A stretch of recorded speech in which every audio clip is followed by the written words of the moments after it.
أعوذ بالله من الشيطان الرجيم بسم الله الرحمن الرحيم الحمد لله رب العالمين والصلاة والسلام على أشرف الأنبياء والمرسلين حبيبي وحبيب الله العالمين أبي القاسم محمد اللهم صل على محمد وآل محمد وعلى أهل بيته الطيبين الطاهرين المعصومين الذين أذهب الله عنهم الرجس وطهرهم تطهيرا اللهم صل على محمد.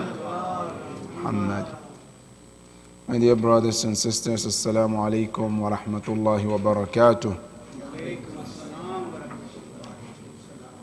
Inshallah, my plan is I wouldn't be talking so much. I would like to talk maybe 10-15 minutes, and then I'll leave the parent for discussion. I want us to be discussing, share ideas about how to have a good family background. Because tonight, I want us to dedicate about talking about the importance of marriage and how to make marriage work.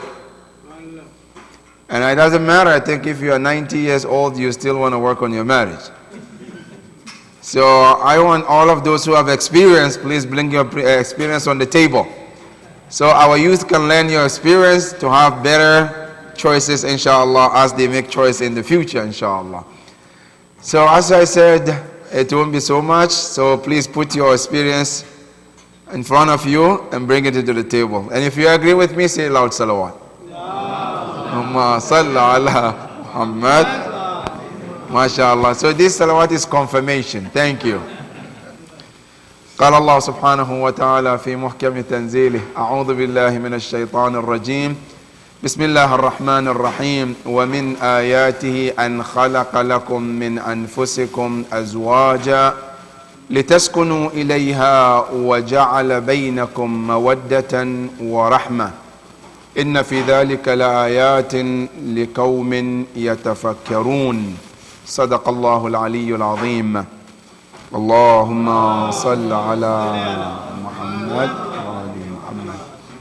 This ayah is mentioned in Surah Ar-Rum, ayah 21. And it's one of the few ayahs in the Quran that talks about marriage and importance of marriage. But the first lesson that I want us to take is the beginning of the ayah, where Allah subhanahu wa ta'ala said, وَمِنْ آيَاتِهِ. In Quran, there are so many of these ayahs. وَمِنْ آيَاتِهِ. If you take a tour in the Quran, from the beginning till the end, there are 11 kind of these sayings in the Quran. All the ayahs in the Quran that started وَمِنْ آيَاتِهِ, there are 11 ayahs. Now why is it 11? That is a different story. But the point is, here Allah subhanahu wa ta'ala said, وَمِنْ آيَاتِهِ, of the signs of Allah, out of so many signs of Allah subhanahu wa ta'ala, Allah says, أَنْ خَلَقَ لَكُم مِّنْ أَنفُسِكُمْ أَزْوَاجًا, that He created spouses. For whom? For you. MashaAllah, here there is something to think about, brothers and sisters. Because when Allah said, خَلَقَ لَكُم, He created for you. You know, that is to tell us the difference between Allah and us. Every country, when they make or they come up with something new, who did they give that? To themselves or for somebody else? To themselves. If a country, they come up with any technology, what do? They keep it for themselves first. They benefit from it, and then they can give later if they have a higher technology. Allah subhanahu wa ta'ala is not like that. He said, I created the spouses not for me, it's for your benefit. خَلَقَ لَكُم مِّنْ أَنفُسِكُمْ أَزْوَاجًا. Allah subhanahu wa ta'ala said, I created spouses, and look at the word Allah used. Is the word zawj. The word zawj in Arabic, it means a spouse. It can be referred to a man and it can be referred to a woman. Now there is something they call it modern Arabic, which I tell you is a wrong. In Arabic today, they said az-zawj means a man. Az-zawja, it means a woman. That is something new. It doesn't exist in Arabic. Because in Arabic, when you say the word az-zawj, any one of them can apply to a man or a woman. And that is what the Quran uses. Which means to tell us in the sight of Allah, the man and the woman are equal in the sight of Allah. And that's what Allah says, وَخَلَقَ لَكُم مِّنْ أَنفُسِكُمْ أَزْوَاجًا. Then he said, لِتَسْكُنُوا إِلَيْهَا. He said, we created you, a man and woman. This lam in Arabic is called لِلتَّعْلِيل, meaning for the reason of a sukoon, to find comfort from each other. Here I want to make a point, brothers and sisters. You know, there is a lot of young men. They said, I don't want to get married until I get to know the person. I don't want to get involved until I know the person. I need the time to know the person. Some people, they say, no, we need to date so we get to know each other. After 10, 15 years, then we can get married. Allahu Akbar. And you know, some people, they live together 70 years and they haven't got to know each other yet. Allah subhanahu wa ta'ala tells us that when we get married, that is how you get to know each other. You know why? Because you can never know somebody when you meet them an hour or 2 hours at lunch or dinner. You can never know a person that much.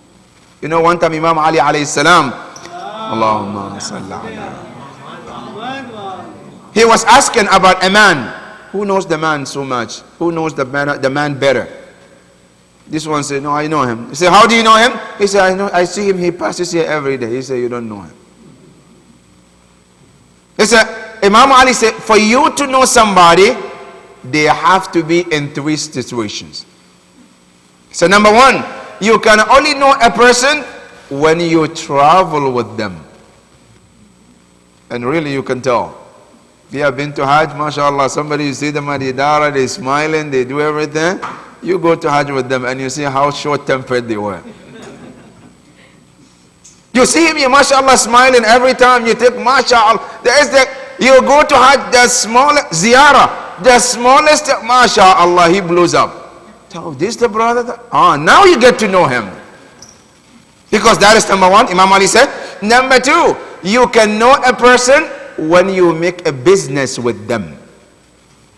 How many people you have dealing with them? See, mashallah, mu'min, you give them your money. I didn't know this brother is like this. Right? After you deal with them, then you get to know them that, no, it's not what I thought. They're different people, different person. That is number 2. Number 3, Imam Ali said, you know a person when you live with them. When you live in the same house, under one roof, after a certain period of time, then you get to know that person properly. That is how you can know. So to say that I want to know the person before I can get involved in marriage, you will never get to know the person. The only way you can know someone if you live with them. And that is why Quran says, لِتَسْكُنُوا إِلَيْهَا. Allah said, we created a man and a woman, so when they get married, they get to know each other. لِتَسْكُنُوا إِلَيْهَا. They find comfort for each other. And here Quran says, لِتَسْكُنُوا إِلَيْهَا, meaning a man and woman, they are created like half of each other. When they get married, they become complete for one another. A man cannot live by himself and have a happy life. A woman cannot live alone and have a happy life. The happy life is when they both together. Then Allah subhanahu wa ta'ala says, وَجَعَلَ بَيْنَكُمْ مَوَدَّةً وَرَحْمَةً. After you get married, Allah subhanahu wa ta'ala said, then I place between the two of you mawaddah. Mawaddah is what? Mawaddah is a love with the obedience. Allah said, I will put the love of a man or a husband in the heart of a wife, and I will put the love of the husband in the love of a woman in the heart of husband. That they all will have love and obedience for one another. And Allah subhanahu wa ta'ala didn't stop there. Then he said, wa rahma. Allahu Akbar. You know, in every marriage, there is these two things. One is called mawadda, the love, and the other one is rahmah. What is it? Because in the beginning of the marriage, there might be rahmah, there might be mawadda, love, mashallah. They love each other, they want each other, they can't separate to each other every minute. Honey, honey, honey, right? That is the beginning. But when you get after 50 years, the only thing that keeps the marriage is what? Rahmah. You look at each other, the journey that you started and where you got to. Now it's not about love anymore. It's more about mercy for the journey that you started together, and you have to complete the journey together. And that is what Allah has mentioned. Mawadda and rahmah. They are the two lines, two ropes that keeps the marriage together. But those two ropes that we mentioned, the Prophet sallallahu alaihi wasallam, Allahumma comes to add certain things to make things much easier for all of us when it comes to marriage. Because you know, brothers and sisters, marriage is a holy thing in Islam. Every religion, not just Islam, every religion, Christianity, Judaism, they all honor marriages because it's something holy, something pure. And when in Islam, it's considered one of the purest act one can do. That is why the Prophet say about marriage, "Man tazawwaja fakad ahraza nisfa dina." Just marriage is considered half of the religion. Wallah, it's not a joke, brothers and sisters. Just marriage. The Prophet said, as soon as you do the nikah, your half of your marriage, half of your deen is secured. The only half is about salat, fasting, hajj, zakat, homes, amr bil maruf. They are considered another half. Then the Prophet said, فَلْيَتَّقِ اللَّهِ فِي النِّصْفِ الْبَاقِ. If you, as soon as you get married, he said the other half is easier. Fear Allah to make it complete, so you get the complete religion. That is the importance of marriage in Islam. Number two, about the importance of marriage, the Prophet tells us in one of the hadith, he said, rak'atan, 2 rak'ah. A mutazawwij, a married person, stands in front of Allah, just the 2 rak'ah. Versus a non-married person who stands also in front of Allah to perform 70 rak'ah. The Prophet said Allah preferred the 2 rak'ah of the married person over the 70 rak'ah. And we know the difference, you brother, between you and Allah. If somebody says, I'm going to give you $2, there is $70, which would you take? Huh?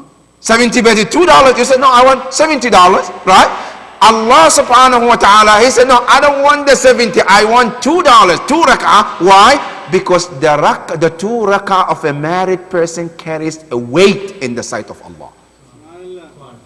A person who is married, his salat is much heavier compared to the person who is not married.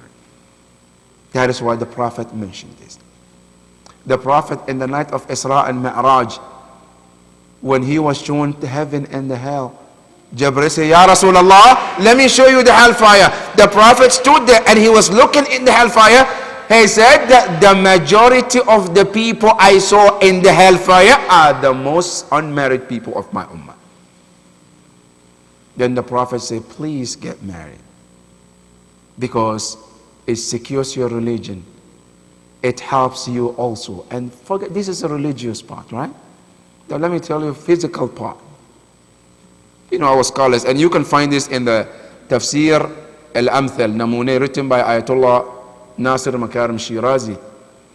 He was mentioning that when Allah tells us to get married, most of the time we talk about religious part, but there is more to it than the religious part.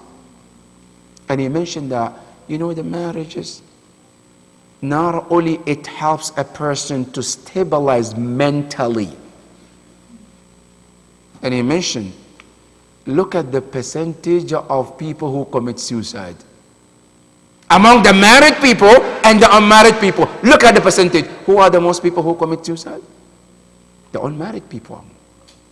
He said, marriage, it helps somebody. it helps a person mentally to stabilize, because you have a partner when you walk in the house and you are in sorrow and you are distressed, you are in distress, you have somebody to comfort you. Versus when a person walks inside the house, he or she is depressed, but there is nobody to comfort them. Their life is not the same. A person that when he is in stress and difficulty, you have somebody called you, we are together in this. When you're sad, your wife says, we're together. We will do whatever it takes to overcome this difficulty. It helps you to overcome that problem easier than the person who is single, doesn't have anybody to be partner with them in their problems. A marriage helps you to calm you down in that matter. And simple example, you see our Rasul sallallahu alayhi wa sallam.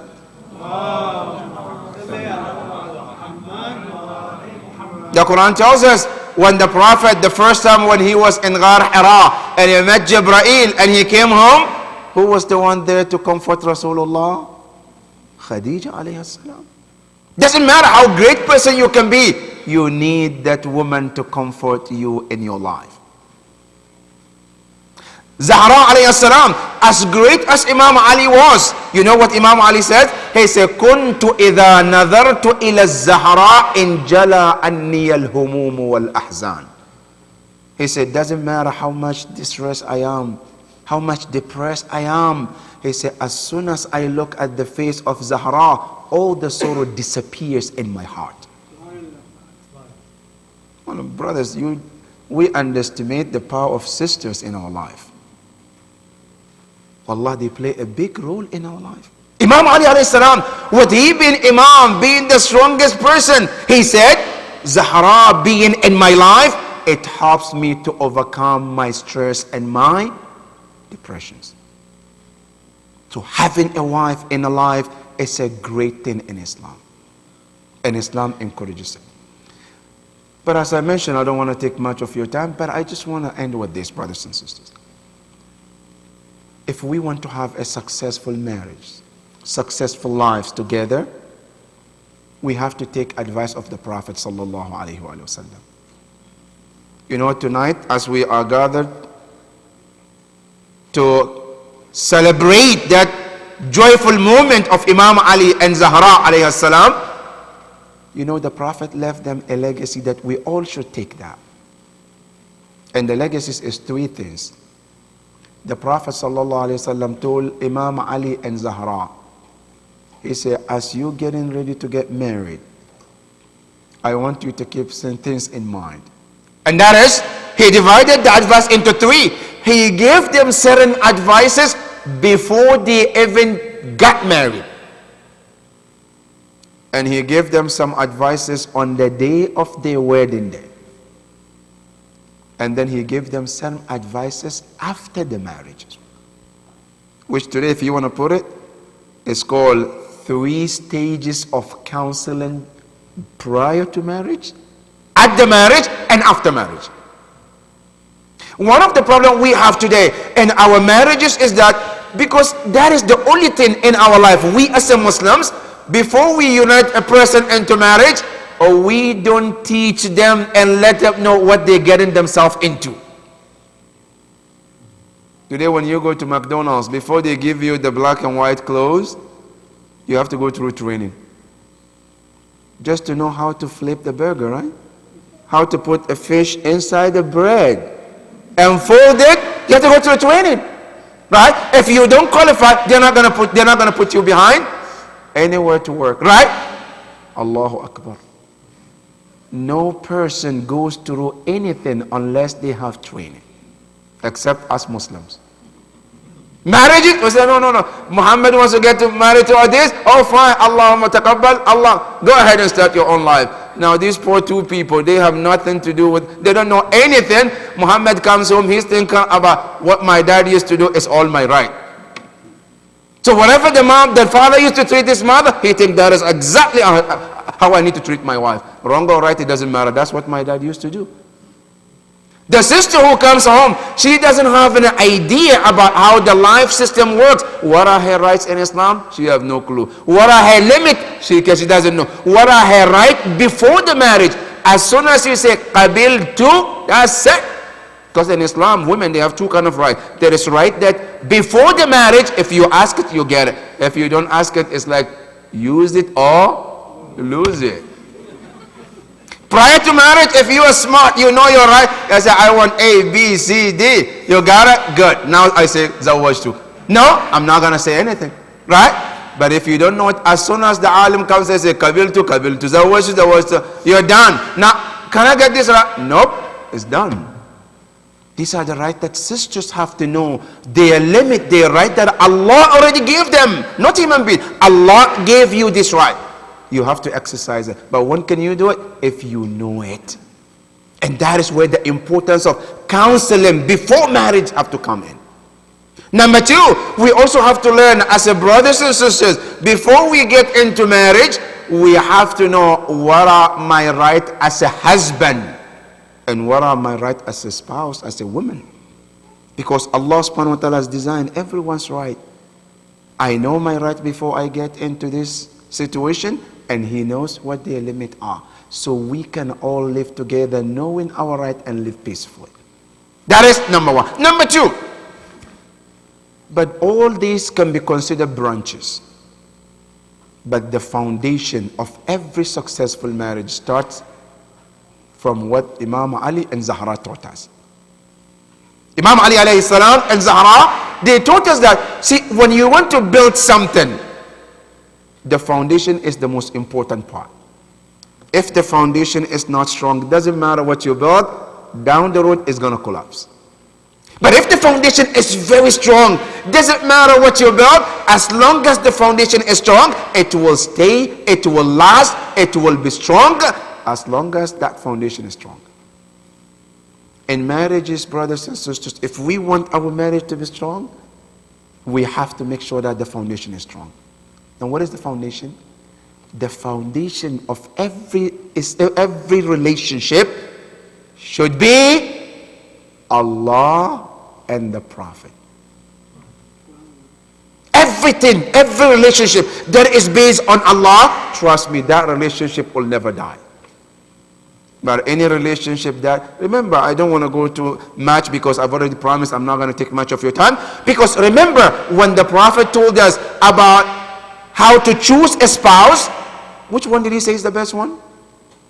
The one who fears Allah the most, right? When he said you can marry somebody because of money, you can marry somebody because of position, you can marry someone because of money, you can marry somebody because of deen. Then the Prophet said, wa alaykum bidhati deen. He said, but I chose you. If you want me to choose, I'll choose you, the one who fears Allah the most.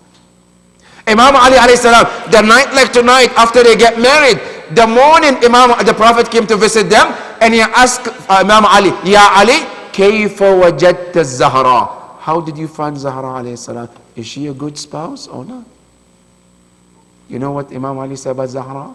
Behind Zahra, he said, Ya Rasulullah, wajadtuha khayra mu'ina ala ta'atillah.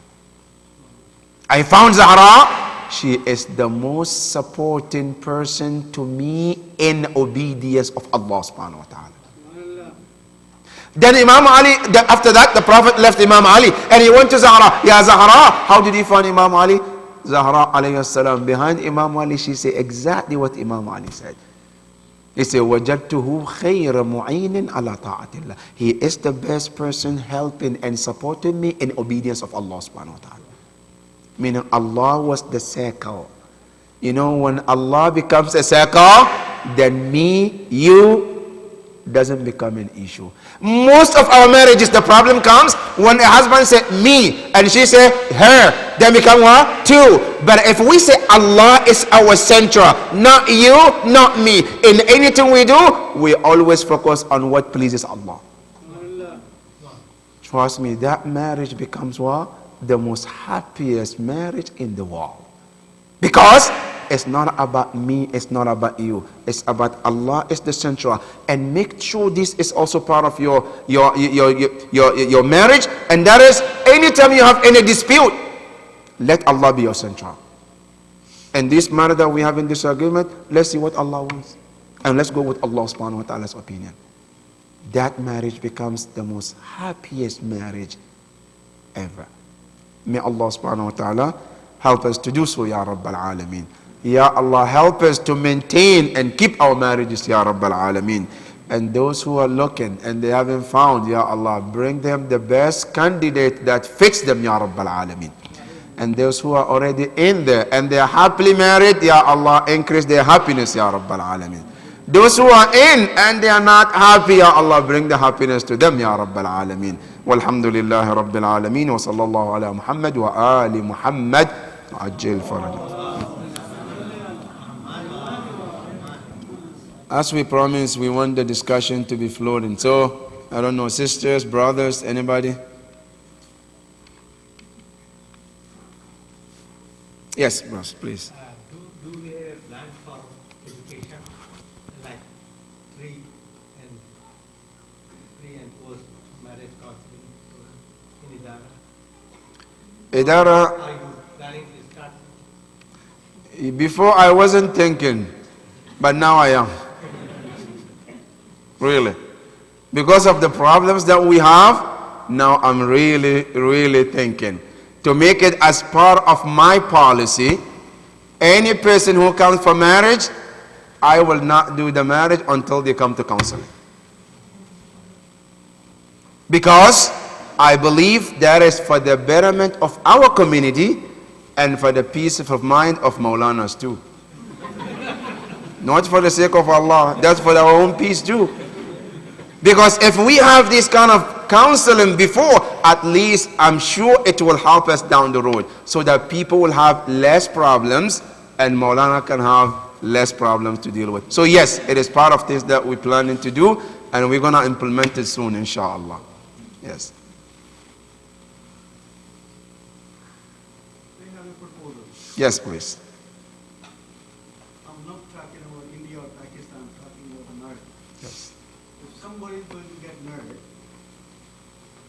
this Idara must have few volunteers who should visit the girl and a man should visit the boy and must have a counseling because if they are sitting with their families, they are not open.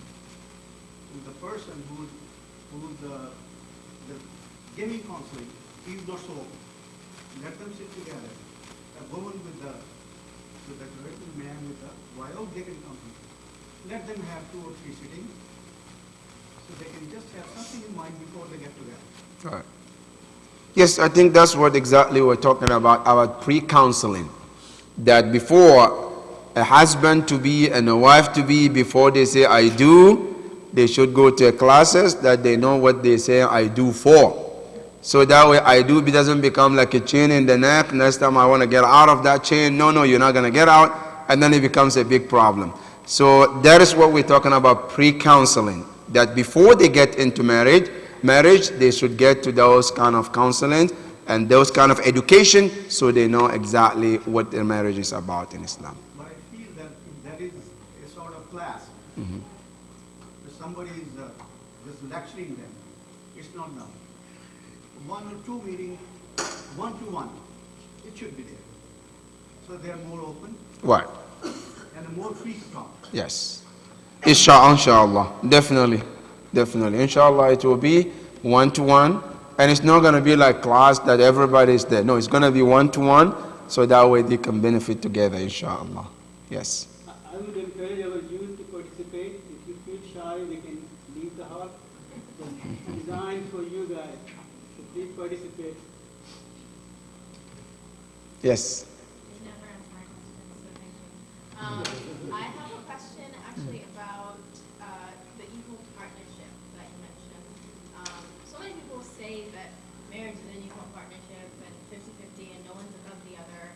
But normally it seems like, for lack of a better word, there's a favoritism, if you will, to the men.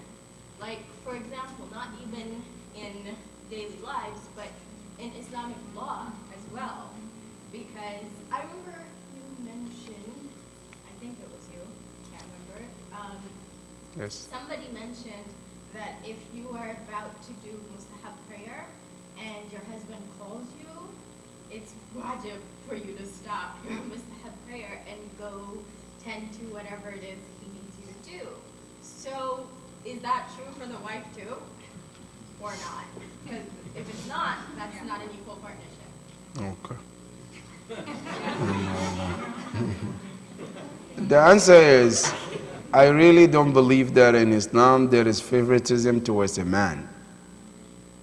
And I think I have a lecture that I gave, I believe it's on YouTube, about the rights of a man in Islam and the rights of a woman in Islam.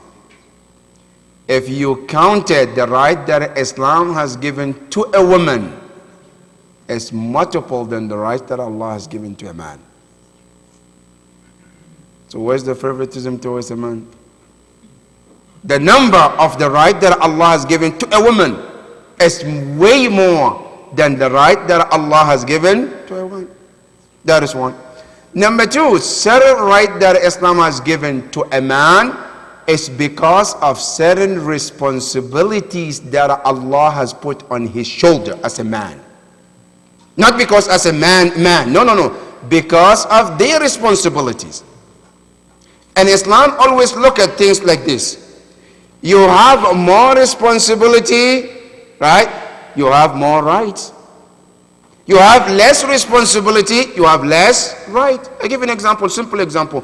Among the children, we have in Islam, they said, when a father dies, the older son is responsible for qada umri of the father, right?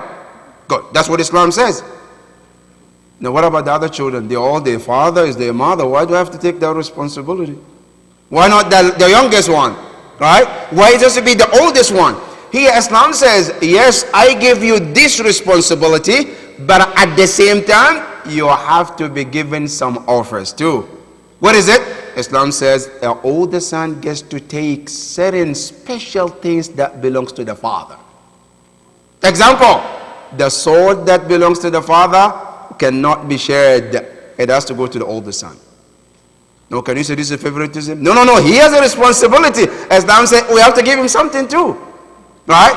Then Islam says that, for example, the sajjada that the father prays on goes to the older son because he has been given a responsibility.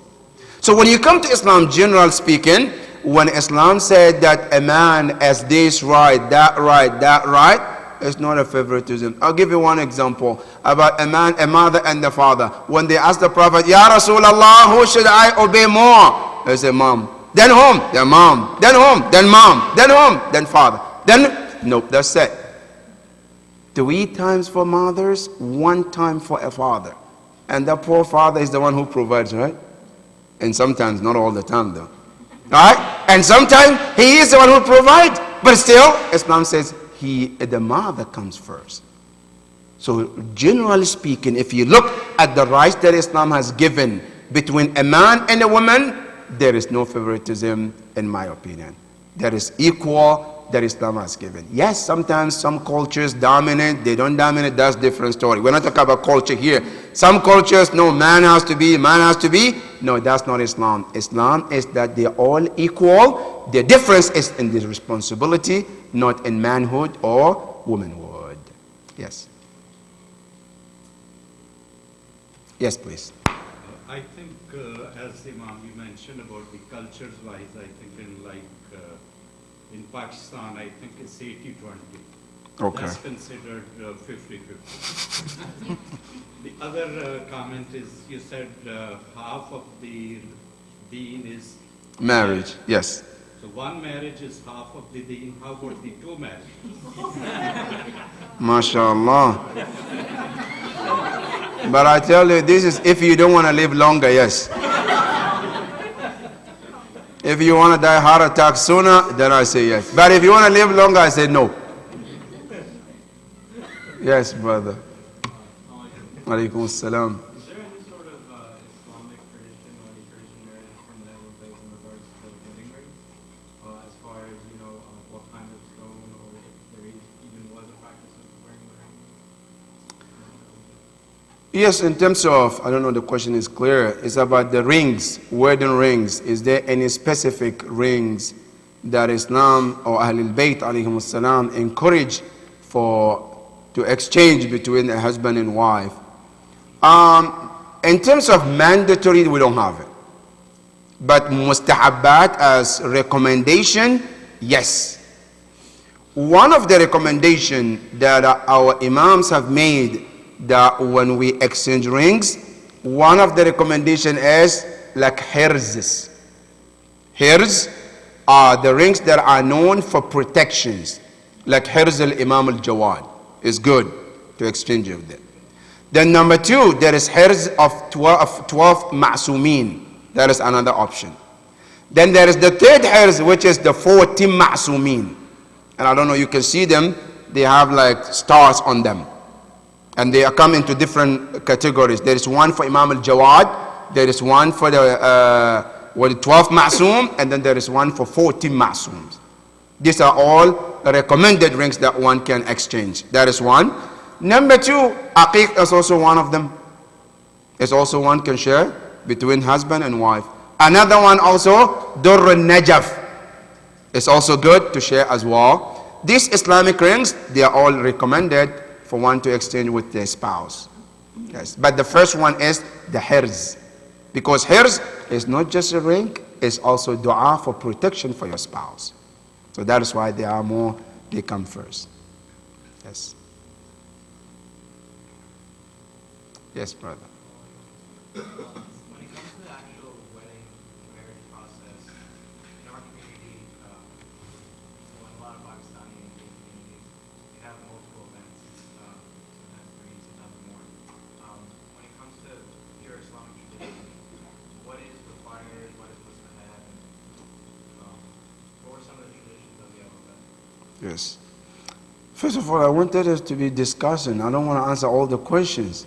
I wanted all to bring their experience on the table so the youth can learn that experience. I know, mashallah, some of you have been married 60, 70 years. It's a long time. So we want those experiences to be shared with the youth, especially the newly married, so they can also learn from those experiences, inshallah. But coming to the question of the brother in terms of the marriages. In Islam, marriage is only requires one time. That's it. It doesn't have to be 5 or 6, 7 times. One time is enough. That is one. But the walima also, which is celebration of the wedding, is recommended to be done once, and that's it. And it's recommended to be done also in very low expenses. Not like, mashallah, some of us, when it comes to wedding, Allahu Akbar. And then they spend everything. Some of us, we have to even go take loans, credit cards, mashallah, mashallah. And then after 6 months, there is no food at home. Then it becomes a clash between husband and wife. It's not necessary. If you can spend something less, keep the rest for you and your family, that when your wife comes home, you have something to spend. That is what the Islam recommends. But if a person can afford, that's different. If I am wealthy enough, I can do a bigger walima, invite people without me getting to 1, israf, without wasting. 2, without me getting myself into loans in order to impress people. Like some marriages, mashallah, they want to impress people. So people say, mashallah, there is 1,000 people came. There is food, it's not necessary. But if one can afford, Islam does not forbid you to do so.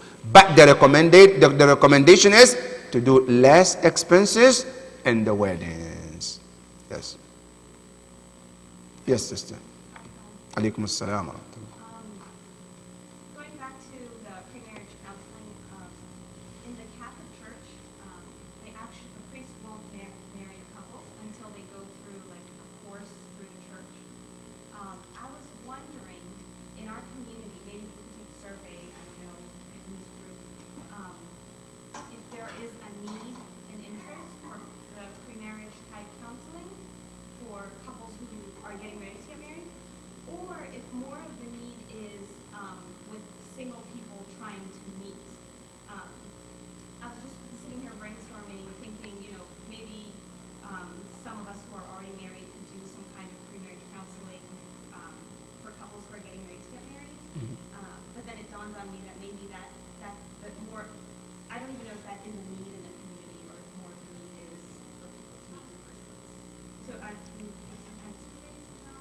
Right. No, I believe the need is both. There is the need of how to introduce people to each other. That is one. And then the second need is after they get to know each other, as they planning to take this big decision of their lives, they should be counseled as well. Because as I mentioned before, there is a book called Shajara Tutuba. This book, I haven't seen, I don't know if it's translated in English or not. It's a book that was the book that the Prophet advised Imam Ali and Zahra before their marriage, and all the three stages of the counseling that we mentioned. Before they got married, the Prophet told them what to do and what not to do. Then at the marriage time, he told them what to do and what not to do. Then he told them on the day of wedding, how do you receive your wife when she comes home? What to do as soon as she walks in the house? What to do at that night? And then what do you do the next morning when you start your life in the house? Then he tells you also what do you do in your marriage as long run as you started living together. So there are all these counseling that the Prophet has given to Imam Ali alayhi salam. So definitely if the Prophet gave those advices to Imam Ali, I'm sure we need it even more than them. So we need all these stages of counseling in our lives. Yes, please. You say just share the experience. Yes, please. So what I learned, Yes. the marriage or even the personal relationship with Right. our other brothers, Yes. like care each other Okay. and respect each other. Good. I think I learned these two things. Right. And when we have a dispute, not to be talk when we are angry, we can say, okay, we are angry right now, let us cool down first, so talk later, we have to discuss later, cool down, Yes. and discuss with open mind. Good. MashaAllah. We have I want to be this thing will be done my way or this way or that, with open, discuss with the open mind. All right. Listen to the other person, try to see if another person is something. Good. MashaAllah. Their wife or anyone. MashaAllah. Sallu ala Muhammad wa ali Muhammad. Allahumma salli ala Muhammad wa ali. That is a good advice, MashaAllah, for all of us. Three important notes, and inshallah, I've already recorded in my iPad. Alhamdulillah. Thank you. Yes, please. Based upon the definition of you gave for parents, biological parents, Yes. by marriage parents, Yes. and teachers. I think that is one of the fundamental idea. If we adopt that, lot of marriage problems can be solved. Yes. Because most of the marriage problems are because people do not respect their in-laws. All right. Especially it happens in ladies. Lives. Right. No, definitely. You know, we have to understand that when you are getting married, marriage is not about me and my husband and that's it. No. In Islam, when you get married, you are getting married to the family as well. So you becoming part of the family. And also the father-in-law, whether it's for the husband or the wife, they all deserve respect. They all deserve some kind of looking with the respect and honor them as parents as well, because they deserve that. So yes, you have to. But I know sometimes this becomes a big issue among the family, but it shouldn't be. If we look at the in-laws as our parents, and we need to respect them as well. Yes. Yes, brother. Alaikum salam. So I think we can have something fruitful that comes out of this session. I think there have been several good suggestions. Do we at Idara have actually I know in the past maybe there has been some of those there too. Do we have like a pre-marriage committee, or do we have a group of individuals who are assigned to this? Or if not, maybe I think from tonight maybe we can, I know you've talked about this class, but I think, and also the sister's idea of having some young couples involved. I know on a national level, or some others are involved, and national efforts for our community, focus on our community. I think it's a huge need, and the guidance, I think, would be a great step from tonight, the blessings of this event, and this occasion. So we actually start a marriage committee Right. with individuals, both young couples, elders from the community, under your guidance to actually work on some of these issues. I think it's a good idea. If we can have a committee, for Idara to help in this great cause, I think it's a good idea.